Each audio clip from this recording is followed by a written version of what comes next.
ทางนิสิตนักศึกษาชมรมพุทธศิลป์มหาวิทยาลัยเชียงใหม่นะครับก็ได้เตรียมพร้อมนะครับจ้างฟ้อนนางรำจากชมรมพื้นบ้านมหาวิทยาลัยเชียงใหม่ก็ได้ฟ้อนฮับเอาพระบรมสารีริกธาตุที่จะได้ขึ้นมาแสดงในโอกาสสำคัญนี้นะครับต่างคณะจังฟ้อนจิตอาสานะครับ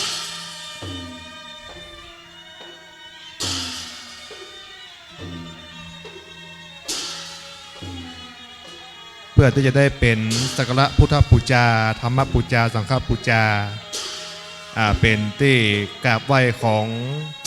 พุทธศาสนิกชนนะครับในวันนี้ทางชมรมพุทธศิลป์มหาวิทยาลัยเชียงใหม่ก็ได้พร้อมจิตพร้อมใจกันนะครับในการนำพระบรมสารีริกธาตุได้มาให้ทุกท่านได้สักการะบูชาในวันนี้นะครับ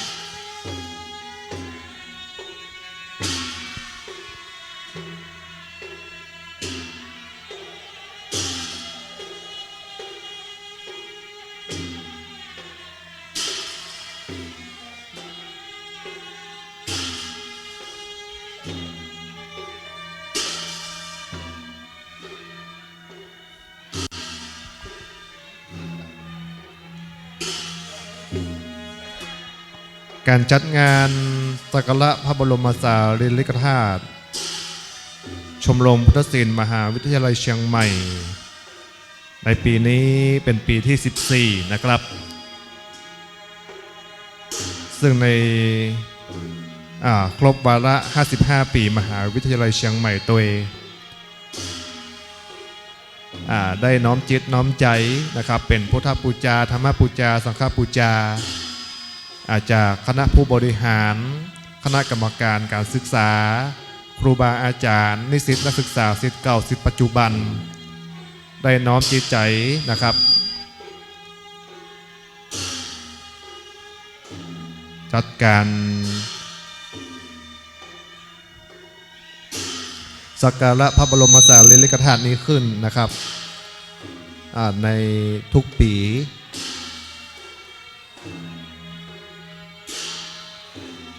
ซึ่งทุกค่ำคืนนั้นนะครับทางชมรมได้กราบอาราธนานิมนต์พระเดชพระคุณเจ้าผู้ที่มีความรู้ความสามารถได้มาแสดงพระธรรมเทศนาบรรยายธรรมะ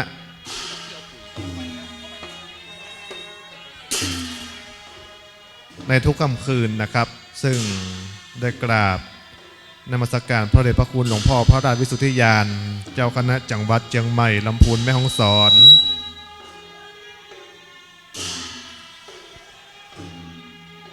ได้เป็นประธานสงฆ์นะครับในการดูแลเป็นที่ปรึกษาให้กับทางชมรมพุทธศิลป์มหาวิทยาลัยเชียงใหม่เรื่อยมานะครับ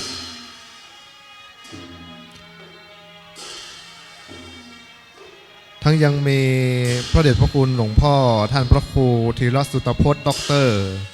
หรือพระมหาสังฆาธีรสังวโรเจ้าอาวาสวัดผาราชกทาคามีนะครับท่านก็ได้เป็นที่ปรึกษาของชมรมพุทธศิลป์เช่นกันนะครับ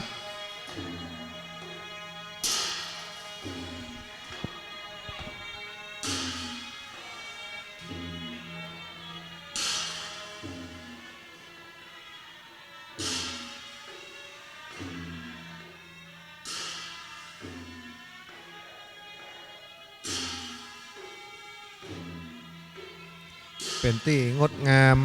ม่วนละเมาใจนะครับของคณะจังฟ้อนจากคณะจังฟ้อนจิตอาสาวัดปันเสาและคณะจังฟ้อนนะครับของชมรมปืนบ้านล้านนาและคณะแห่นะครับกองตึงนงเป็นตามแบบเบ้าโบราณพื้นเมืองเชียงใหม่นะครับชมรมปืนบ้านล้านนาได้มาร่วมบรรเลงเป็นชมรมพี่ชมรมน้องของชมรมพุทธศิลป์มหาวิทยาลัยเชียงใหม่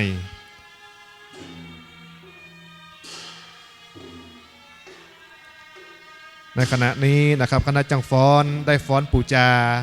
เป็นการเสกซ่อมย้อมยศนะครับเป็นการฟ้อนเป็นมิ่งมงคลสลีนะครับต้อนรับพระบรมสารีริกธาตุหลังจากที่ฟ้อนเสร็จแล้วนะครับเราจะได้นำพระบรมสารีริกธาตุนั้นได้ประดิษฐานไว้ยังศาลาธรรมมหาวิทยาลัยเชียงใหม่ตลอด5วันนี้นะครับเพื่อให้พุทธศาสนิกชนนะครับได้นบไหว้ปูจานะครับสักการะปูจาประจำทุกปีนะครับซึ่งปีนี้ทางชมรมได้จัดขึ้นเป็นปีที่ 14นะครับ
ครับและในเวลานี้นะครับทางตัวแทนของ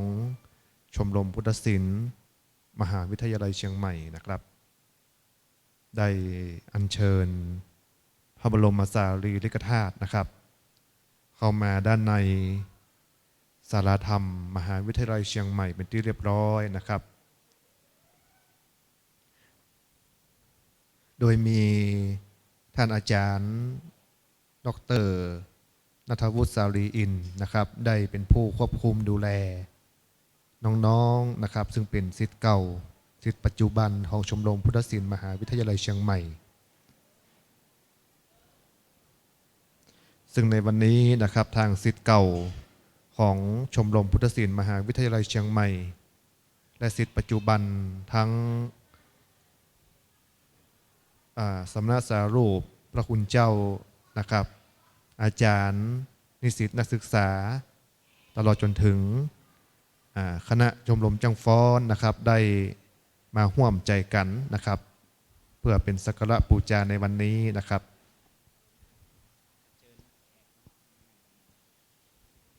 และในโอกาสนี้นะครับขอเรียนเชิญ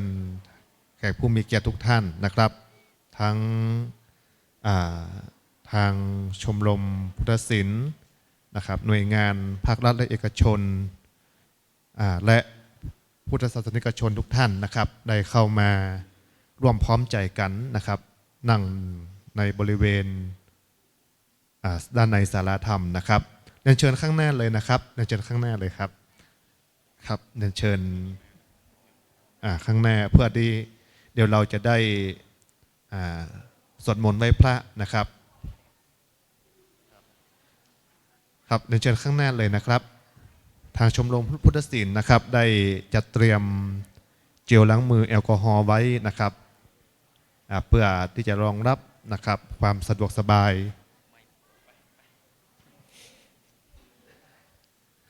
ของทุกท่านนะครับ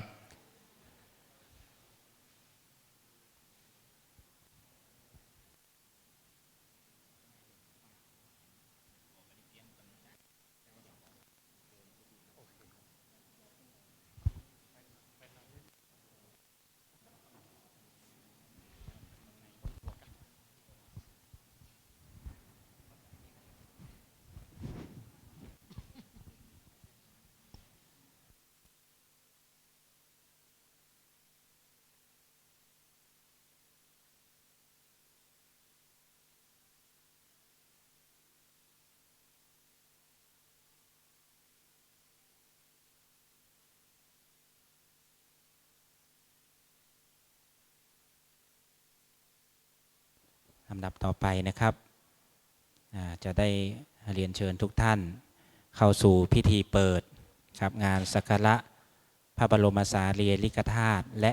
พระอรหันตธาตุครั้งที่14นะครับซึ่งงานสักการะพระบรมสารีริกธาตุและพระอรหันตธาตุนะครับจัดขึ้นครั้งแรกนะครับเมื่อปี 2549 นะครับซึ่งในครั้งนั้นมีรุ่นพี่ชมรมเป็นผู้บุกเบิกอยู่3ท่านท่านแรกก็คือพระอาจารย์บุญทรงคัมภีรปุญโญนะครับซึ่งตอนนี้ท่านได้บวชเป็นพระภิกษุในพระพุทธศาสนาท่านที่สองก็คือพี่จักรินทร์เถรปัญญานะครับหรือว่าไอ้ดุกแหมคนก็คือพี่พรเทพศรียาบนะครับหรือว่าพี่เอฟ3ท่านนี้เป็นผู้ก่อตั้งงานสักการะพระบรมสารีริกธาตุและพระอรหันตธาตุจากนั้นก็สืบเนื่องยาวนานมาจนถึงปัจจุบันนะครับรุ่นน้องชมรมพุทธศิลป์ก็ได้รับสืบทอดแนวคิดแนวปฏิบัติโดยเราหวังว่างานที่ชมรมพุทธศิลป์ได้ก่อตั้งขึ้นมานี้จะได้เป็นโอกาสเพื่อกับบุคลากรนักศึกษาของมหาวิทยาลัยเชียงใหม่ได้มีโอกาสเข้าใกล้พระพุทธศาสนามากขึ้นได้มีโอกาสพบสมณะได้มีโอกาสได้ฟังธรรมจากสัตบุรุษจากครูบาอาจารย์ซึ่งเราได้กราบนิมนต์มาเทศในงานทุกๆวันนะครับและในวันนี้และในปีนี้นะครับปี2563เป็นครั้งที่14ในระหว่างวันที่13ก็คือวันนี้นะครับไปจนถึงวันที่17มีนานะครับอันนี้เป็นประวัติ ที่มาสั้นๆนะครับ เมื่อศรัทธาสาธุชนบรรดาพุทธศาสนิกชน พุทธบริษัทออกไม่ออกศรัทธานะครับตลอดจนถึงสมาชิกชมรมพุทธศิลป์รุ่นเก่ารุ่นใหม่รุ่นใหญ่รุ่นน้อยมารวมตัวกันในวันนี้แล้วนะครับพร้อมเพียงกันกับผมจะขอกับอาราธนาท่านพระอาจารย์บุญทรงคำพีรปุญโญได้เมตตาอัญเชิญพระธาตุจากโต๊ะของสมเด็จพระญาณสังวรนะครับขึ้นสู่บุษบกเป็นอันดับแรกหลังจากนั้นจะได้กราบนิมนต์ท่านจุดเทียนปูจาตีสัตพันธ์นะครับเป็นลำดับต่อไปขอกราบนิมนต์ครับเรียนเชิญทุกท่านปนมมือนะครับ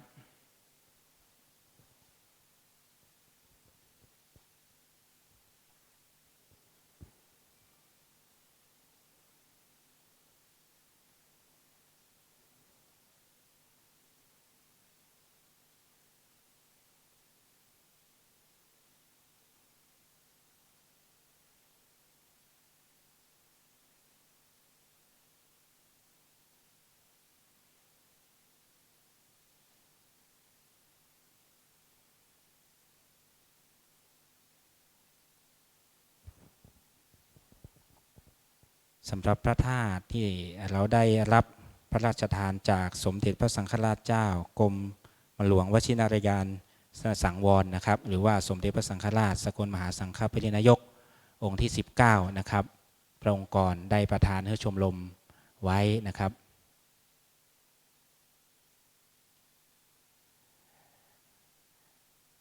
เป็นองค์ประธานในวันนี้นะครับและขอองค์ที่2ก็คือพระบรมสารีริกธาตุที่เราได้รับจากหลวงพ่อพระธรรมเสนาบดีหรือว่าหลวงพ่อวัดพระธาตุดอยสุเทพตั้งแต่ปี49ครั้งแรกนะครับก็คือในงานนี้นะครับส่วนด้านซ้ายมือของท่านนะครับเป็นพระเจ้าตอกสารซึ่งมีชื่อว่าสมเด็จพระพุทธศิลปาคมบรมศาสดาปัญญาศาสนิกนาถอินทราชรังสรรค์เป็นพระพุทธรูปประจำชมรมพุทธศิลป์สร้างขึ้นด้วยตอกไม้ไผ่นะครับเอามาสารแล้วก็ฉาบด้วยมวลสารต่างๆปั้นออกมาเป็นพระเจ้าอันนี้แปลงโดยสมาชิกชมรมกุคนนะครับในยุคนั้นแล้วก็องค์ด้านขวาของทุกท่านก็คือพระพุทธรูปที่ชมรมพุทธศิลป์ได้สร้างเมื่อปี 2-3 ปีก่อนเนาะเป็นพระพุทธรูปประจำองค์การนักศึกษานะครับขอเรียนเชิญทุกท่านสาธุการพร้อมกัน3ครั้งนะครับสาธุสาธุสาธุขอนิมนต์พระอาจารย์บุญทรงจุดเทียนปูจาตีสัตพันธ์นะครับ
ขอเชิญทุกคนกล่าวคำปูจาพระรัตนตรัยพร้อมกันเด้ออิมินาสการเรนะพุทธังอภิปูชยามะ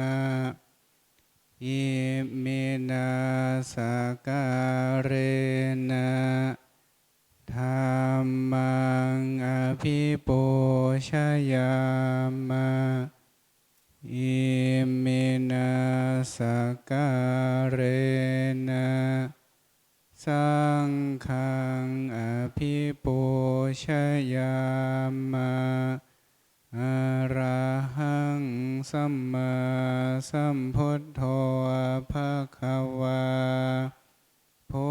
ทธังภะคะวันตังอภิวาเทมิ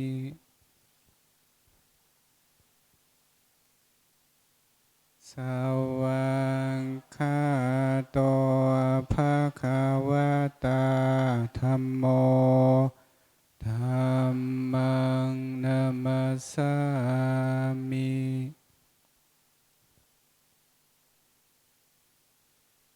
สุปฏิปันโนภะคะวะโตสาวกสังโฆสังฆังนะมามิ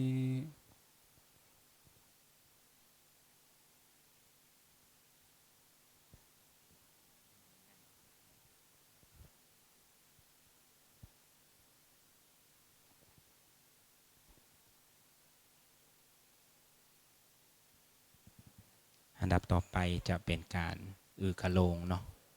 ครับซึ่งวันนี้เราได้รับเกียรติจากอาจารย์ณัฐพงศ์ปัญจบุรีนะครับอาจารย์พิเศษคณะมนุษยศาสตร์มหาวิทยาลัยเชียงใหม่นะครับจากซึ่งเป็นศิษย์เก่าชมรมพุทธศิลป์จะได้มาทำการอือกะโลงปุจจากุลพระธาตุศรีสะล้อโดยน้องแทนคุณนะครับพานุเดชอภิชัยมหาบัณฑิตใหม่สดๆร้อนๆนะครับครับขอเชิญท่านรับชมรับฟังครับ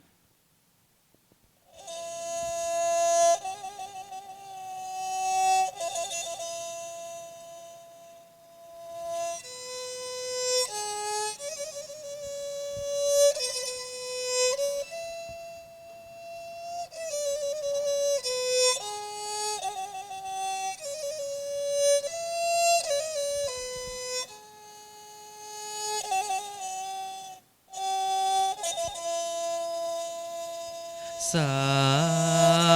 ธุ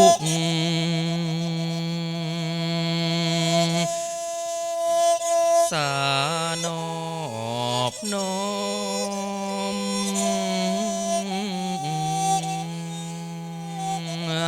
มือต่างบุพา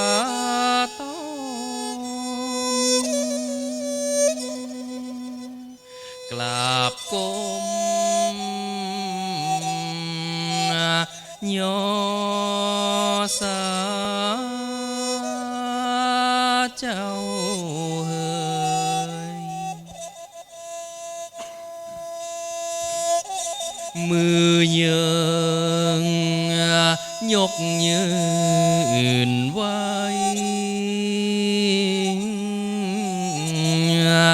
ย่อสา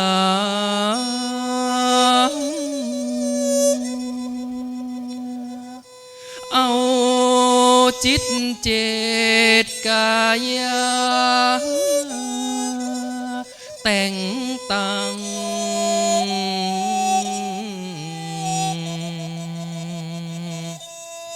นอบพิวันธนานบกราบมีเฮยเอาใจหมายจดจังพลังพร้อมดีงามเอาดวงเอาดอกแก้วเยิงขัน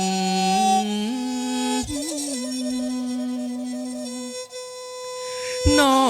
บ บอภิวันทาสเจ้า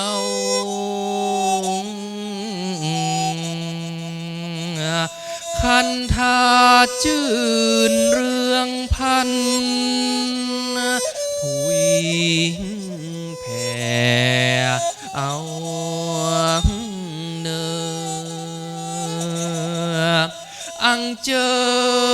ญพระธาตุเจ้า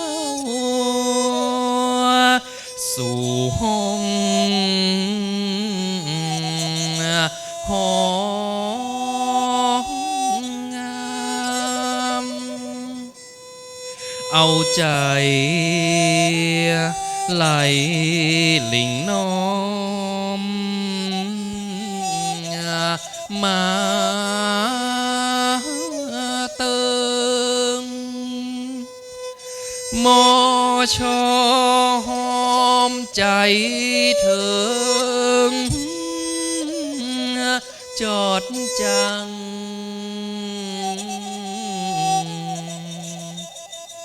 เสกซ้อมสมงามเปิ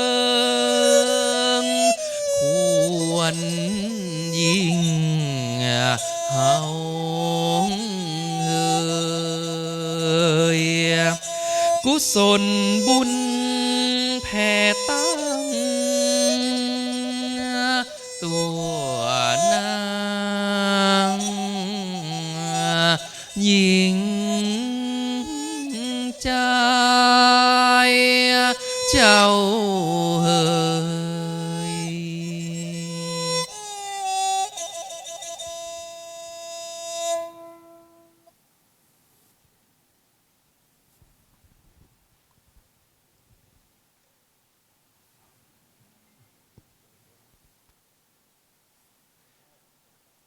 ในโอกาสนี้นะครับ จะได้เรียนเชิญอาจารย์ ดร.ณัฐวุฒิสารีอินทร์ศิษย์เก่านะครับของชมรมพุทธศิลป์มหาวิทยาลัยเชียงใหม่ และเป็นรุ่นพี่นะครับของน้องๆที่ได้มากำกับดูแลเป็นที่ปรึกษานะครับได้จุดขันห้าโกธากเพื่อที่จะได้ลำดับลำดาอัญเชิญเทวดานะครับเพื่อที่จะได้มาปกปักรักษา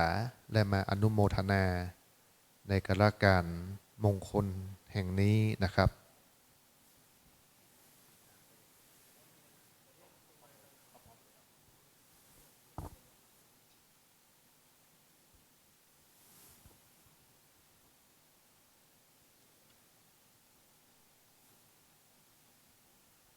ซึ่งขันห้าโกธาขันสามโกธานั้นนะครับเป็นการรำลึกนะครับนึกถึงในพุทธคุณธรรมคุณสังฆคุณรำลึกถึงพระกรรมฐานรำลึกถึงคุณครูบาอาจารย์นะครับเป็นการเสกซ้อมย้อมยศเป็นการกล่าวนะครับเพื่อที่จะได้ยอกุลยังพระปัญญาที่คุณพระบริสุทธิ์ที่คุณนะครับในโอกาสนี้ทุกท่านตั้งจิตตั้งใจยกมือสาธุการพร้อมกันแปลงจิตใจฮื้อมั่นฮื้อเตี่ยงบ่ฮื้อได้ความได้เงี่ยงไปตั้งใดนะครับเราจะได้ร่วมกันนะครับกล่าวกรรมโมตนาและก็กล่าวกรรมอัญเชิญยอยังพระบรมสารีริกธาตุครั้งที่14ในโอกาสนี้นะครับ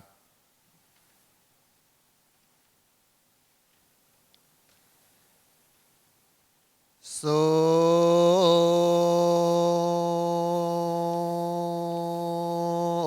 นันโตพลโตเตวะสังกโยดูลาฟุงเตพาตุกเตบเต้าอันอยู่ด่านดาววิมานมวลจุงประมวลมานายห่วงแก้วแห่งอาลามเตวานะมินโทพรมชอกามา วะสหังจุงเยี่ยมยือกู้วิมานไขป่องแก้วพอลงมาเจิญคุณอินตาเอกอ้างอันเป็นเจ้าจ้างเอราวันตังพระกุมพระกันพญากุมพันตนฤทธิกามีชื่อว่าวิรุณละหอกต้าวกุเวโลตนเป็นเจ้าประจำอยู่เฝ้ายังที่สาอุดรยักษ์เขี้ยวงอนมาวังแวดล้อมแห่นแห่อ้อมเป็นบริวารตั้งเต้าผู้บานทีลาดอันเป็นเก้านาคราชาชื่อวิรุลปักขาตนองค์อาจเต้าทีลาดทัตลัทธาจตุโลกปาลาตังสีขอเจิญมาสู่ที่สมาคมตั้งโยมพิบาลและพยามารตนใจหันหาดห้าวจุงได้มาตั้งต้านต้าเวสสุวรรณพระอาทิตย์และพระจันทร์ตนส่องฟ้าโสรสะส่องใสหน้ามหาพรหมเตปยาดาจุตนอันสิ่งสถิตอยู่ในปื้นละวงคงเขตห้องประเทศต้องล้านนาไทยและอยู่ในสยามแคว้นห้องปืนแผ่นต้องพระสุธาคุดนักน้ำหมู่นาคีอสุลาอสุรีอยู่ไตลาพรมสีนาจุงจมบานขอเสียงสุภาษานอภิวาทประกาศกริยาตานจุงฮับเอาสาตุการเหมือนกันจุบปู้เจิญช่วยรู้จุงมาขออันเจิญเทวดาเจ้าอันเป็นยศใหญ่อันหักษายังสุวรรณปัปพตาสุเทวะปัปพตาและหิรัญญปัปพตาม่อนดอยสุเทพม่อนดอยคำและเทวดาตีหักษายังม่อนดอยเงินได้มาจูงมาเยี่ยมยืบสอส่องมายังตนตัวแห่งสมณะศรัทธาและมูลศรัทธาปุคาตั้งหลายขออังคาดลาตนาอันเจิญมาตั้งเทวดาตีหักษายังมหาวิทยาลัยเจียงใหม่จุงได้มาเป็นสักขีพิยานและได้เป็นเก้าเป็นประธานในสยอยองยื้อกู้วิแมนพอเล็งพอยังโมตนาแห่งกาลการมงคลในกาลวันนี้จิมเตหมายว่าเทวดาที่หักษายังอนุจักขุขุมคนยังพระเจ้าตอกสารและสารูปปิมปาพระพุทธเจ้าทุกเก่าเงายังพระธาตุพระบทพระบาทยังพระธาตุพระธรรมเทวดาที่หักษาขมอมจอมหัวแห่งสมณะศรัทธาและปุคาตั้งหลายเทวดาที่หักษาสีเจงเมืองห้าประตูเวียงใจเจียงใหม่แก้วแกวงจูงได้มาเป็นมังกระมงคลตั้งแต่กาละวันนี้บัดนี้จิมเตอโยสันนิสินโนวะละโพธิมูเลมาลังสาเสนังมหันติงวิจัยโยสัมโพ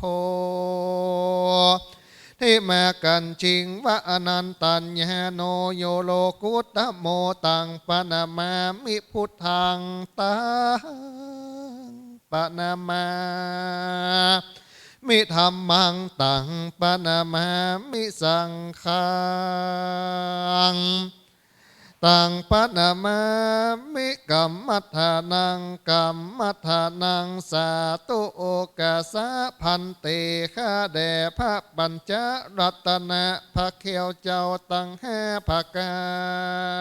รอันถลงยังอนันตาทิคุณญาณวิเศษอันเป็นที่ปึ้งแห่งเก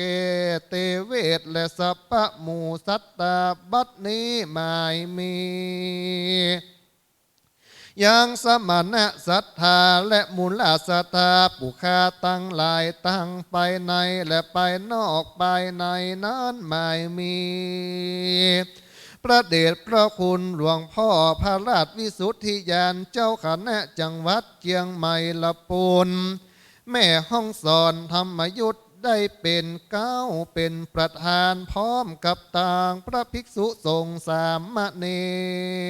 รตั้งศิษย์เก่าศิษย์ปัจจุบันอันเป็นสมณะสารูปก็ได้มาเป็นประธานร่วมเป็นเก้าพร้อมกับต่างมูลศรัทธาผู้ค้าตั้งหลายหมายมียังท่านอธิการบดีมหาวิทยาลัยเจียงใหม่พร้อมตั้งคณะครูบาอาจารย์นิสิตนักศึกษาพุทธศาสนิกชนจุผู้จุคนจุในจุใหญ่น้อยใจยิงก็ได้แปลกันมาสละสลงคงปลายโต๊กแต่งน้อมนำมายังถูปะบุพาลาจาดวงดอกตังเข้าตอกดอกไม้และลำเตียนมาจำเนียนต่างตั้งไว้เหนือคันเป็น5 โกฏาก ส่วนปฐมวิภาคเบื้องต้นหัวตีปุคาตั้งหลายขอถวายปูจายังพระมุนีตนศักดิ์สวัสดิ์กับตั้งพระบาทและพระสรีระธาตุเจดีย์ตั้งไม้สลีมหาโพธิ์อันมีหลายโกฏมากนาส่วนทุติยภาคาอันทวนสองงามบ่เศร้าขอถวายปูจายังพระนวโรกุตระธรรมเจ้าเก้าภาการ10กับตังพระปริยติธรรมอันอุลานเลิศแล้วอันเป็นประทีปแก้ว2 มัคคาต่างส่วนตติยวานอันทวน3งามบ่เศร้าขอถวายปูจายังพระอริยสังฆเจ้าตั้งหลายไม่มีพระมหาอัญญาโกธัญญเทระเจ้าเป็นเก้าทลับต่อเต้าถึงสมมุติสังฆบัดนี้เป็นปริโยสานจตุทวารอันทวนสีงามล้นตีบ่อ่านสักจักสังขยาขอถวายปูจายังพระสมถกรรมฐานและพระวิปัสสนากรรมฐานดวงวิเศษอันเป็นเหตุให้ปัสสนะปันนะสัตว์ทั้งหลายได้รอดจอดถึงเวียงแก้วยอดเนลปานนั้นเตี้ยงแต่ดีลีส่วนปัญจมะโกฏากอันทวนครบ5บุคคาตั้งหลายขอถวายปูจายังครูบาอาจารย์เจ้าผู้สั่งสอนยังกรรมฐานตั้งหลายหมายมีพระมหากัสสปะเทระเจ้าเป็นเก้าลำดับลำดามาลอดมาถึงครูบาเจ้าใจยะลังกาครูบาเจ้าสลีสีวิจัยยาจนะครูบาเจ้าอภิชัยข่าวปีครูบาเจ้าพรหมจักรครูบาเจ้าใจยะวงศาและหลวงพ่อพระราชพรหมยานอันเป็นครูบาอาจารย์แห่งปุคาตั้งหลายบัดนี้สายปุคาตั้งหลายขอนบน้อมไว้และขอสุมาหากหลอนบ้าศรัทธาและมุลศรัทธาปุคาตั้งหลายได้ปรับมาทะตั้งแต่อเนกชาติหากหลอนมีด้วยกายะวจีมโนอินทรีย์ตั้ง6และอิริยาบถตั้ง4รู้แจ้งทีและได้กระทำก็ดีบ่หูแจ้งทีได้กระทำดังอันก็ดีปุคาตั้งหลายก็กว่าเป็นโตดขอพระปัจจลตนะแก้วเจ้าโปรดกรุณาจุงมีธรรมเมตตาอนุติยะไหวแน่ปฏิคหะรับเอายังปรมมิสะปุจาสุมาแห่งปุแค่ตั้งหลายแล้วจุงอัจเจเยเทสนาขามาลาลดอดเสียยังโตสนะโตดโปรดฮือแห่กายเป็นนาทิวิภาโคอโหสิกรรมขออย่าได้เป็นนิวรณธรรมกรรมอันแก่กาอันจักห้ามทับเสียยังสากโมคะหนต่างอันยักขึ้นสู่เมืองฟ้าและเนรปาน เสียแก่สมณะศรัทธาและมูลศรัทธาปุคาตั้งหลายจุตนะจุดองค์จุผู้จุคนจุใหญ่น้อยใจยิงนั้นจุงจักมีเตี้ยงแต่ดีลีพุทธปูจาธรรมปูจาสังฆปูจาพุทธปูจามหาเตจาธรรมปูจามหาปัญญาสังฆปูจามหาลาภาปูจาระเหปูจายะโตพุทเทยะทิเจยะทิจาสาวเกปะปะปัญญาจะสมาติกันเตตินเนโสกปติเวเตตาทิเสปูจายะโตนิพุเตอากุโตนะสักกาปุญญาสังกาตุงอิเมตมปิเกนะจิอิมินาอคิปุพาปุพะบุพาลาจาปุจากาลวะกาเมนะเมเตยะพุทธัสสะทัสนัญจะลาภามิหังยาวะนุปัญชโตพุทโธเมตเตโยเทวาปุชิโตสังสาเลสังสารันโตปิอปัญเยนะขมามิหังนิปปานะปัจจโยโหนตุโนนิจจังกัดนี้ได้เรียนเชิญตัวแทนนะครับได้เอาขันแก้ว5 โกธากขัน3 โกธากไปประเคนไว้ยังบริเวณด้านหน้าสัตพันธ์นะครับโยสมเด็จเลยพระปิ่นเก่าสยามภูตนเป็นครูแก่โลกาไตโลกปั้มเป่งโสดเมินนานมีประมาณว่าใดละนึกไว้ในมโนตวันเจตอทรงไข่ปลายสารปลายเผื่อเป็นที่ยังเชื่อใจจริงตั้นขนิ่งลูกใดยังยอดไทยป่าละมีปางเมื่อเป็นสุเมธราศีนอนเป็นขวดีเดินไต่ฮือท่านไทยพระธิปังกรท่านก็มาตำนายตวายปอนฮือแน่ว่าตั้งแต่นี้บ่เมินนานท่านจักได้รับตานเข้ามาทุปายาตถ้าไหลเข้าจากนางสุจดาท่านก็อนุโมทนาเอาแล้วเจ้าก็คาดแค้วคืนมาสลงคงคาตากวางมาหยอบยั้งฉันไงบ่เจ้าบ่ควายฉลำคืน15 ค่ำเดือนเป่งปีมาเสิงเดือน8ท่านแขวดได้โพธิญาณในสงสารแห่งแหล่งลายังบ่จ้าแก่ตนกูจักได้เป็นทรัพย์ปัญญูอันบอกแก้วขอจุมทลายพองแผ้วลูกคำดีไปพัดตีซ่อนอยู่ในข้าลังปูรับนอนตกใจครอนฟ้าฟังลุกขึ้นนั่งกราบวันตาว่าแต่วันวานี้ไซว่าพระเจ้าตนใหม่มาทลัดพญาวันนี้ป้อยมีมาแถมเรา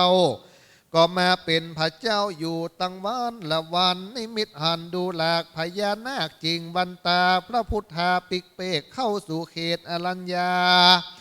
มีศรัทธาก่อสร้างเพื่อจักม้างเอาป่าละมีซ้ำไปพบสารที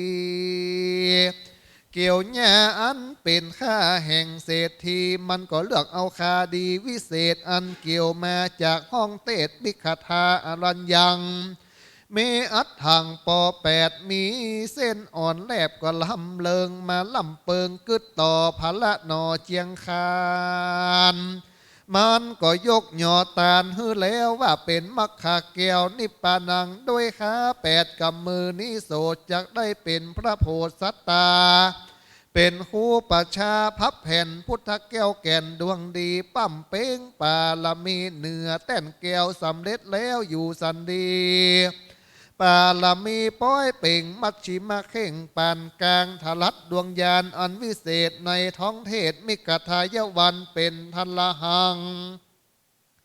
มันแก่นปุถุศิลแผ่นพื้นทนทรงติพกกรในติไกแตบเก้าไม้พระโพธิงวายหลังแอบเอื้อเอ็นอิงตัดกิเลสปัน500เศษบะเลือรอชำละปอเด็ดขาดเพทากาศเสนามานป ปัญจากการอันทวนหาพระนอลาเกิดเป็นครูพระสัพปัญญูตนองค์อาจมาลาทิลาตื่นตกใจขี่แจ้งใส่ปิกเปกจ้างขีรีเมฆคลื่นขึ้นคางไพร่พลมานหานโหร้องจตุออมแบดวงเวียนตั้งรถเกวียนและแจ้งมากับปิกตาเต้าคิงลงในแผ่นคงยุบยับยาบเต้าประลาดยอยกย้ายบาดย่ำเยียนแตกผ้าพายจักรโขงอาวุธธนูโกงกู้มือมานกายเป็นดอกบัวบานแบ่งบายพ่ายถมลงมันตั้งฝูงกับกลมเก่าศิลสานบน้อมไว้กับปูจาขอขมาฮือให้โตดขอพระโพธขมันตาเพื่อนั้นพระก็มีกรุณาห้าผักการใส่สองทุกเบื้องขวัดบันมีรัศมีแผ่พายดูวิลาศเลื่อมกว่ากวาดมันมีเนียนรัศมีแผ่พักเกียนไกววาวาดนิลาดนิลานลอนที่เบตมงกุฎเกตยอพนมกรปัทจรลักขณายอยกคุณพระสัทธรรมชื่อโลกุตระดูบริสุทธิ์สืบสมสายสังโฆขนุษหมายมีมวลหมู่ยังพร้อมกู้พระองค์แสงหากควันไว้คบยำแยงส่องใสแสงนี่ละว่าวันเป็นกองบุญอันใหญ่กว้างสัตว์เสพสร้างนิรันดรบัดนี้สมณะศรัทธาปุคาตังลาก็ได้มาย่อมือพนมก่อน10 นิ้วตั้งบางกิ้วขาบปูจาว่าอัจจโยโนพันเตจะขอได้กราบปูจาอย่างพระบรมสารีริกธาตุเจ้าตนสองนาแห่งสมณะศรัทธาและมูลศรัทธาปุคาตั้งหลายได้ขาบไว้ปูจาเพื่อให้เป็นอย่างสมณะติเปิงติอิงแห่งกายะใจแห่งปุคาตั้งหลายไว้ลำลึกถึงพระคุณแห่งพระพุทธเจ้าพระธรรมเจ้าแลพระสังฆเจ้าแลคุณครูบาอาจารย์เทวบุตรเทวดาขอต้านจุงได้มาอนุโมทนาและได้เป็นที่มันลักปักฐานมันเก่นแกงใจให้ปู่แค่ตั้งหลายได้อยู่ในศีลกินในธรรมให้เจริญในเมตตาภาวนาปาละมีไปใจแม่นว่าอยู่ก็ขอให้มีใจแม่นว่าไปก็ขอให้มีโชคมีลาภปาแปะข้าศึกสัทธลูมูมานปัจจามิตรให้ให้ปุคาตั้งหลายได้ดูตั้งกินได้ดูตั้งใจและดูตั้งไว้และดูตั้งตานกินข้าวยาให้อมกินนมยาได้หากได้มั่งมูลต้นเต้าให้เจริญในอายุวันนะสุขภละตั้งแต่วันนี้เป็นต้นไปให้ได้อยู่กู้กำจูวรพระพุทธศาสนาถึง5,000 พระวัสสาแม่นบาปุคาตั้งหลายมีใจระลึกในศีลธรรมแห่งพระพุทธเจ้าพระธรรมเจ้าและพระสังฆเจ้าแม่นว่าแก่ตายและจะลงก็ขอให้ปุคาตั้งหลายมีจิตใจขึ้นสู่สวงสวรรค์ชั้นฟ้ามีนิพพานใบหน้าเถิงปุคาตั้งหลายแม่นว่ากาลการตั้งหลายที่ปู่ข้าไปก็บ่ถึงก็ขอให้ได้เกิดมาเป็นยังมนุษย์โลกคือเกิดในขกุลโครดที่บำรุงกำจูวรพุทธศาสนามี32ประการครบถ้วนสมบูรณ์อย่าได้เป็นเปี้ยเป็นง่อยเป็นพิการง่อยเปี้ยแรงให้ได้เกิดมายังโคตรขกุลที่หุ่มกินหุ่มตาลให้ปุคาตั้งหลายได้มีศีลมีธรรมกำจูวรพระพุทธศาสนาสืบเต้าเนวสัญญาตั้งแต่บัดนี้ไปแนวว่าอัจจโยโนพันเตอัจจยะขมายะถาพลังยะถามุลหังยะถาอากุสลังเยมะยังพุทธธรรมสังฆกัมมัฏฐานังสัพปังโตสังฆมันตุโนทุกท่านสาธุพร้อมกันนะครับสาธุสาธุ สาธุ กับในส่วนของพิธีเปิดงานสักการะพระบรมสารีริกธาตุและพระราชธาตุครั้งที่ 14 ก็เป็นที่เสร็จสิ้นนะครับ เดี๋ยวก่อนที่เราจะได้เริ่มพิธีเทศในเวลา1 ทุ่มช่วงนี้ก็ขอเรียนเชิญแขกผู้มีเกียรติตามอัธยาศัยนะครับ ซึ่งในงานสักการะพระบรมสารีริกธาตุในปีนี้นะครับจะมีรูปแบบที่แปลกไปจากเดิมเนาะนะครับจากเดิมที่เราอาจจะมีคนมานัก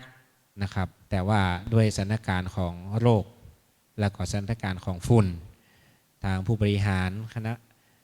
อาจารย์เพิ่นก็แนะนำว่าควรจะเปิดเป็นออนไลน์เพราะประเดี๋ยวนี้การสอนก็ออนไลน์หรอก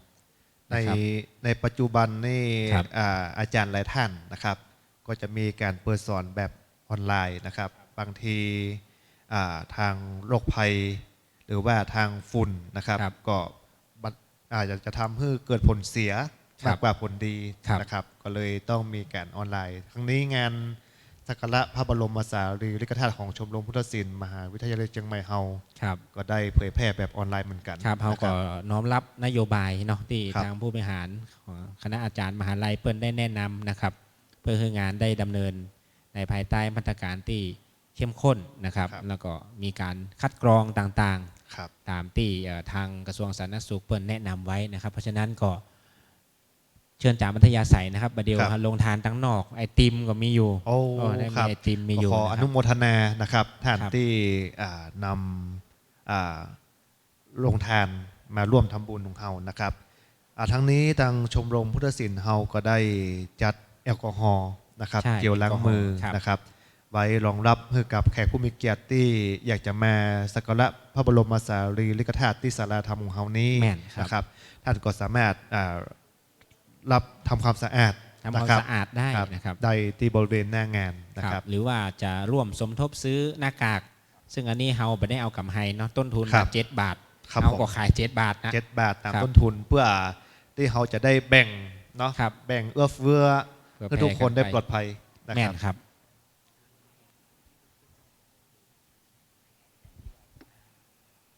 เดี๋ยวขอประธานชมรมประธานโครงการเนาะน้องๆกรรมการนะครับมาถ่ายรูปกับโรงทานเฮงลิสซิ่งนะครับวันนี้เปิ้ลได้เอาน้ำมาถวายเป็นพุทธบูชาธรรมบูชาสังฆบูชาถวาย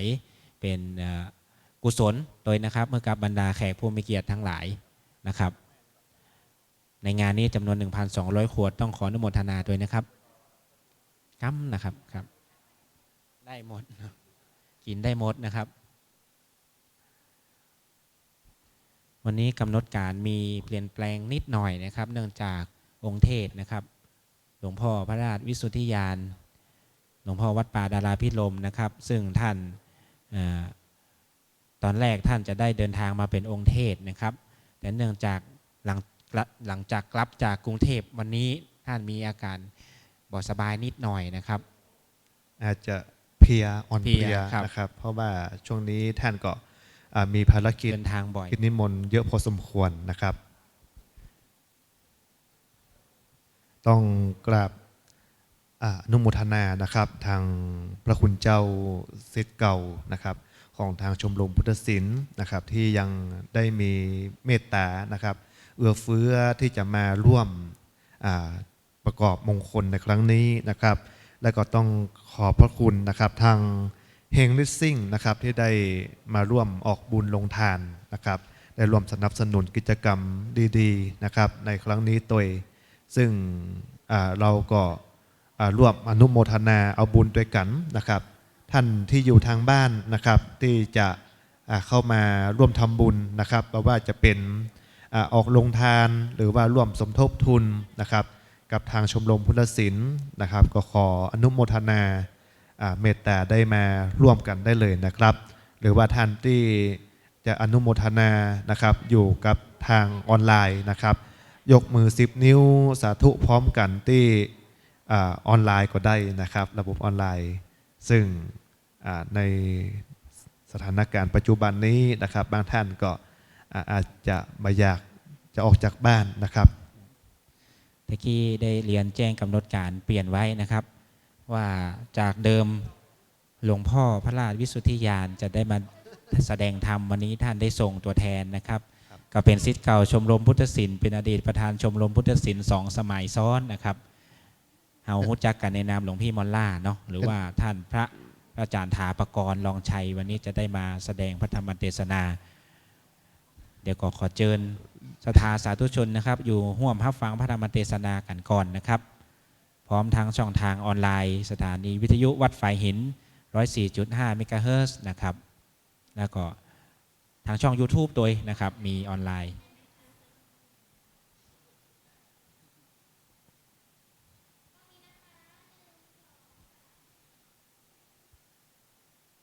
ครับขอบพระคุณนะครับตังเฮงลิสซิ่งนะครับที่ได้ร่วมสนับสนุนโครงการนะครับได้มาร่วมอนุโมทนาในการสักการะพระบรมสารีริกธาตุครั้งที่ 14 ในครั้งนี้ตัวเองนะครับเพื่อนเอาน้ำดื่มมา 1,200 ขวดสาธุอนุโมทนา สาธุสา ครับ ธุกุ้ม ตันน้ำเป็นเศรษฐี ตานกล้วยเป็นหวีได้เป็นตู้เจ้าโอ้ใช่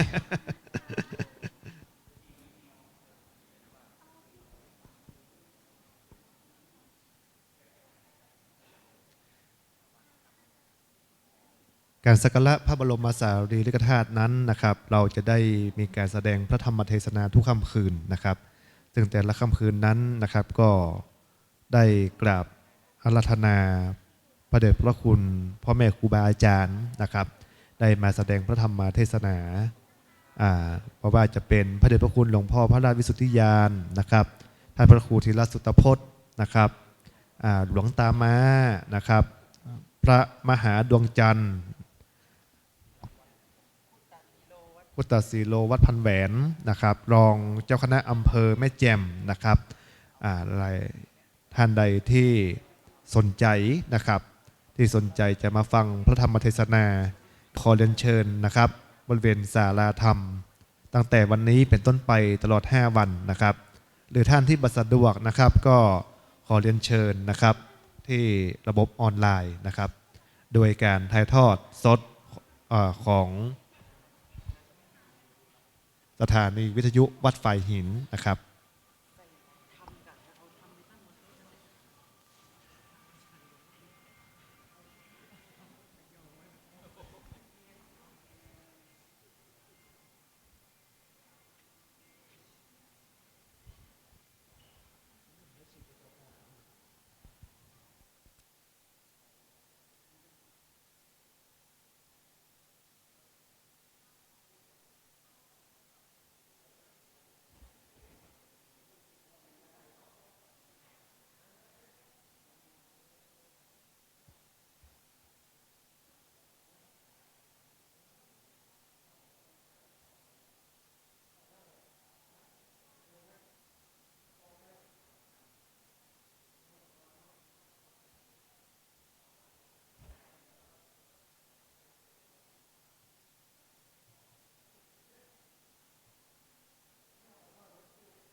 ชมรมพุทธ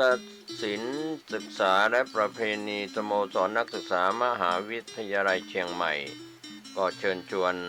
นักศึกษามหาวิทยาลัยเชียงใหม่บุคลากรและผู้สนใจ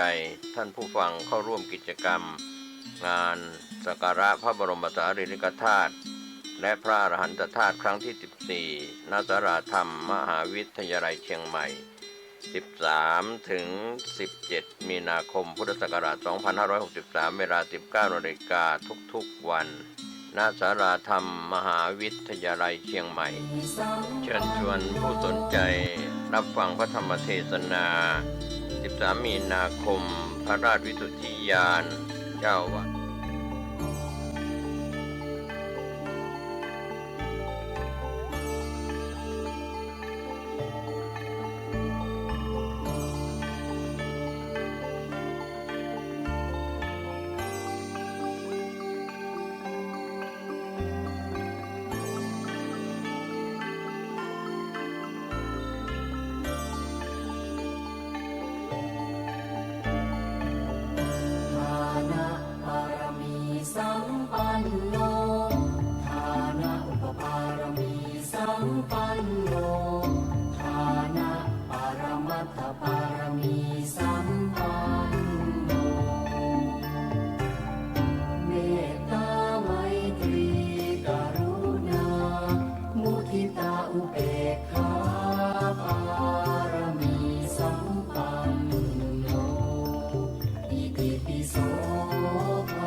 มีสัมปันโนเมตตาไมตรีกรุณามุทิตาอุเบกขาปารมีสัมปันโนอิติปิโสภะคะวา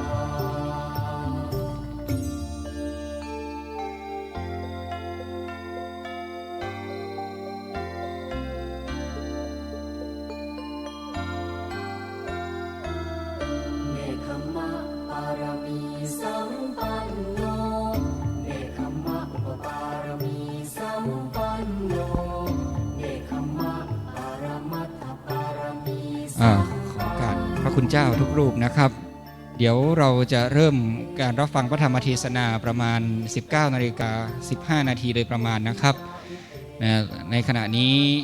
ขอเชิญทุกท่านได้รับประทานอาหารเย็นจากโรงทานเข้าห้องน้ำให้เรียบร้อย ไม่ควรเกิน 19:10 นาทีก็ขอเรียนเชิญทุกท่านเข้าสู่ศาลาธรรม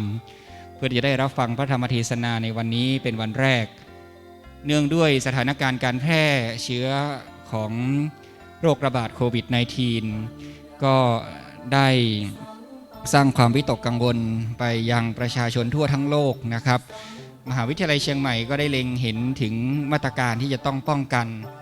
ดูแลนักศึกษามหาวิทยาลัยเชียงใหม่บุคลากรตลอดจนผู้เข้าร่วมงานนี้ จึงได้มีมาตรการหลายอย่างนะครับเพื่อที่จะสร้างความสบายใจสร้างความมั่นใจต่อผู้ที่มาร่วมงาน เพราะฉะนั้นวันนี้นั้นก็ต้องขอกราบขอขมาอภัยหากท่านอาจจะไม่ได้รับความสะดวกสบายดังเช่นการจัดงานทุกครั้งที่ผ่านมาเนื่องด้วยเราช่วยกันจัดสรรเหตุปัจจัย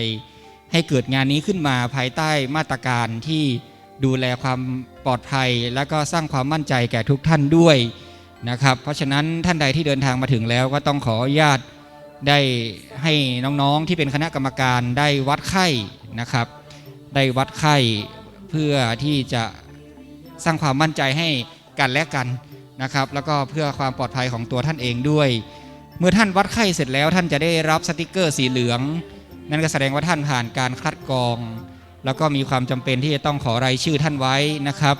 หากมีเหตุสุดวิสัยเหตุไม่คาดคิดเกิดขึ้นเราอาจจะได้ติดต่อท่านไปอีกครั้งหนึ่งนับว่าต่อให้อุปสรรคใดๆก็ตามที่ปรากฏขึ้นในปีนี้เราก็จะผ่านวิกฤตอันเลวร้ายนี้ไปด้วยกันอย่างไรก็ตามนะครับบนพื้นฐานของความเป็นพุทธศิลป์นั่นก็คือศิลปะของการเป็นผู้ดำเนินชีวิตอย่างพุทธะเราก็จะไม่ตื่นตระหนกจนเกินไปแต่ก็ไม่ประมาทในการดำเนินชีวิตป้องกันตัวเองให้ได้มากที่สุดแต่ชีวิตก็เดินต่อไปนะครับซึ่งวันนี้เดี๋ยวอีกสักครู่หนึ่ง 19:15 นาทีจะได้เริ่มต้นการรับฟังพระธรรมเทศนาในค่ำคืนวันนี้ซึ่งทางท่านผู้ฟังที่ติดตามรับฟังอยู่ทาง www.phaihin.com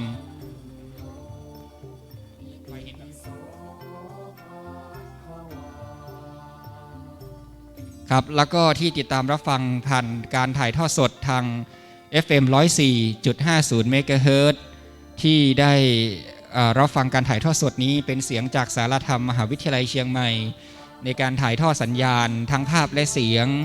จากงานสักการะพระบรมสารีริกธาตุและพระอรหันตธาตุครั้งที่ 14โดยชมรมพุทธศิลปศึกษาและประเพณีสโมสรนักศึกษามหาวิทยาลัยเชียงใหม่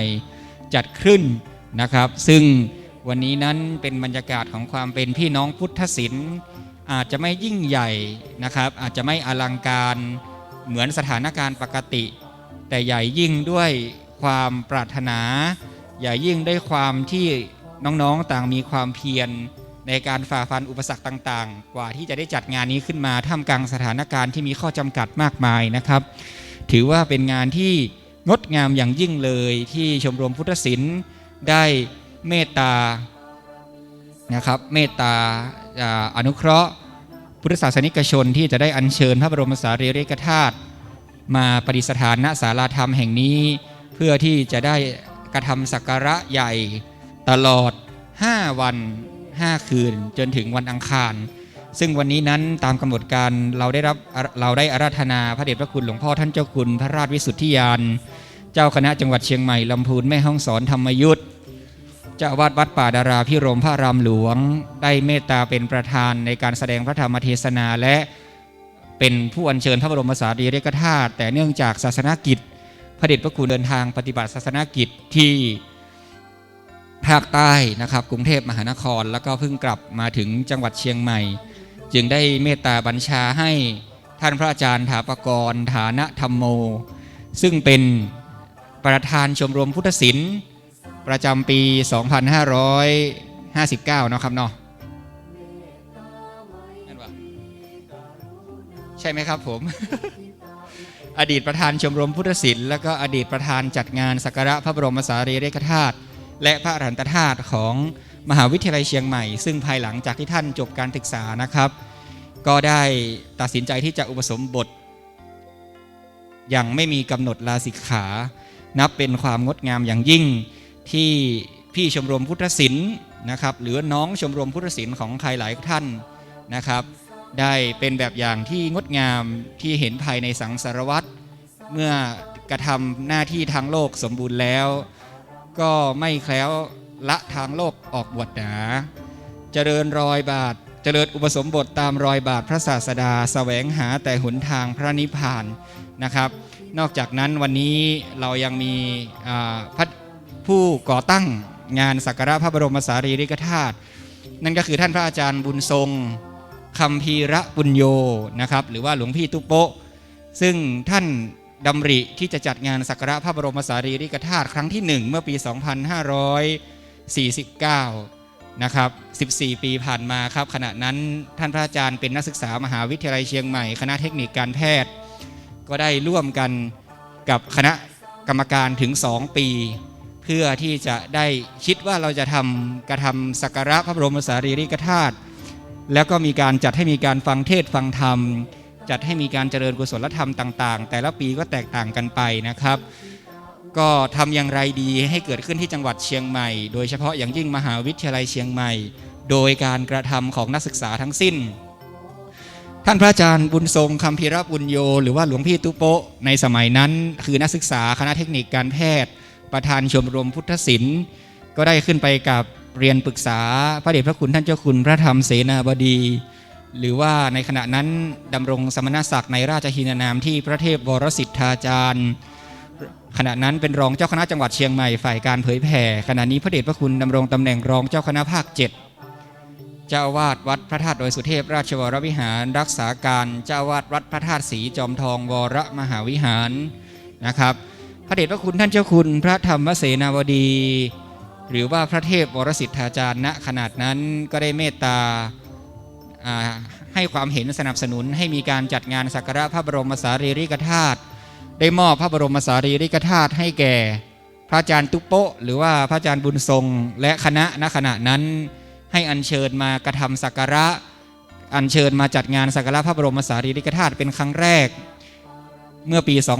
2549 นะครับเมื่อความทราบถึงพระมหาเถระอำเภอต่างๆจากลำพูนก็ดีจากจอมทองก็ดีจากพระเถรานุเถระครูบาอาจารย์หลายท่านก็ได้เมตตามอบพระบรมสารีริกธาตุเพิ่มขึ้นเรื่อยๆตราบจนปี 2555 วันที่ 1 กันยายน 2555 ครับเจ้าพระคุณสมเด็จพระสังฆราชเจ้ากรมหลวงวชิรญาณสังวรสมเด็จพระสังฆราชเจ้าสกลมหาสังฆปรินายกพระองค์ที่ 19 แห่งกรุงรัตนโกสินทร์ได้ทราบความถึงการที่ชมรมพุทธศิลป์มีการจัดกิจกรรมที่ยิ่งใหญ่อย่างนี้ต่อเนื่องตั้งแต่ปี 2549 เจ้าพระคุณสมเด็จได้เมตตาพระราชทานนะครับพระบรมสารีริกธาตุให้แก่ชมรมพุทธศิลป์เพื่อเป็นองค์ประธานในการจัดงานสักการะพระบรมสารีริกธาตุนับตั้งแต่ 2555 เป็นต้นมานับตั้งแต่ปีพุทธศักราช 2555 พระบรมสารีริกธาตุองค์ประธานหรือว่าที่อยู่บนบุษบกเบื้องหน้าทุกท่านนี้จึงเป็นพระบรมสารีริกธาตุส่วนพระองค์ของเจ้าพระคุณสมเด็จพระสังฆราชเจ้าพระองค์ที่ 19 แห่งกรุงรัตนโกสินทร์ซึ่งหาที่ไหนไม่ได้อีกแล้วนะครับเพราะพระองค์ท่านได้ละสังขารจากพวกเราไปแต่ว่าพระกรุณาธิคุณที่ทรงประทานให้ชมรมพุทธศิลป์พวกเราก็ต่างสำนึกคุณนะครับ จนตราบจนปัจจุบันต้องขอกราบขออภัยบางทีอาจจะใช้คำราชาศัพท์ไม่ถูกต้องนะครับเนื่องจากเจ้าพระคุณสมเด็จเมื่อสมัยปี 2555 ได้ดำรงสมณศักดิ์เป็นสมเด็จพระสังฆราชในราชชินานามที่สมเด็จพระญาณสังวรสมเด็จพระสังฆราชสกลมหาสังฆปรินายกและเมื่อปีที่ผ่านมานะครับสมเด็จพระเจ้าอยู่หัวมหาวชิราลงกรณ์บดินทรเทพยวรางกูลได้ทรงบรมราชาภิเษกขึ้นเป็นพระบาทสมเด็จพระวชิรเกล้าเจ้าอยู่หัวรัชกาลที่ 10 แห่งบรมราชจักรีวงศ์ด้วยความทรงพระอนุสรณ์ถึงพระราชกรรมวาจาจารย์ของพระองค์ท่านนั่นก็คือเป็นพระกรรมวาจาจารย์เมื่อคราวที่พระองค์ท่านออกผนวดจึงได้สถาปนาเฉลิมพระนามจากสมเด็จพระญาณสังวรเป็นสมเด็จพระสังฆราชเจ้ากรมหลวงวชิรญาณสังวรซึ่งจริงๆแล้วจะมีราชทินานามที่จารึกในสุพรรณบัตรที่ยาวกว่านี้นะครับแต่ผมขออนุญาตกล่าวนามพระองค์ท่านโดยย่อก็เลยจะต้องใช้คำราชาศัพท์อีกระดับหนึ่งเป็นการเทิดพระเกียรติที่พระบาทสมเด็จพระวชิรเกล้าเจ้าอยู่หัวได้ทรงพระกรุณาโปรดเกล้าสถาปนาพระราชกรรมวาจาจารย์ใน